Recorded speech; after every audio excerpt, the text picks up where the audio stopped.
Welcome to Philadelphia. Game day between the Toronto Raptors and the Philadelphia 76ers right here at the Wells Fargo Center. Paul Jones and Sherman Hamilton.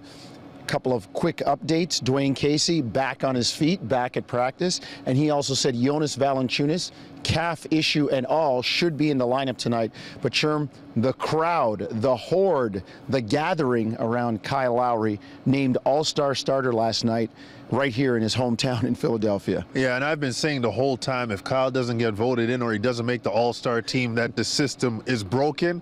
They restored faith in me. I believe the system is okay now. Kyle deserved it. And, you know, the reality is the way he's played, and when you look around the Eastern Conference, there's no question as to who deserves to be there. You hope a guy like Jeff Teague gets in there through the coaches as well. And Atlanta is well represented on the floor as well. They're going to be represented on the bench by Coach Budenholzer. But I will say this, when you win, when your team's doing well, when you're the leader and you're kind of the guy that stirs the pot for your team, you're going to get recognized. And the fact that the fans recognize is that's pretty important, I think, because there's an understanding in Toronto, in the country, of how valuable his style of play is for that team to be successful. Well, it's interesting, Sherm, because somebody asked Dwayne Casey about that, and he said, if you're not winning, the recognition doesn't come. And it starts with winning, and then things build from there. And we've seen years where guys have had terrific seasons, but their teams haven't been winning at the All-Star break, hence they don't get in. So this is a different story. Good for Kyle Lowry. And as Dwayne Casey said, regardless of the fans voting him in, he felt he should be there anyway.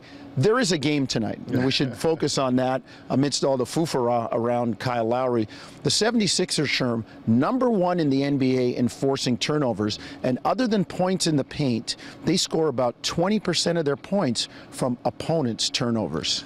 You got to take care of the ball against this team. They're a young, hungry team, and all the parts, talent-wise, might not be on the level of other NBA teams, but the reality is they're going to find ways to have success. And one of those ways is by turning you over, playing in the open court, and using their length and athleticism to score buckets. They struggle in the half court, and that's a talent issue. I think when you look at what Philadelphia is trying to do right now, it's clear that it's not about winning. So right now, at least, so it's about trying to find out different pieces that work and seeing what you need to move forward. Code for development.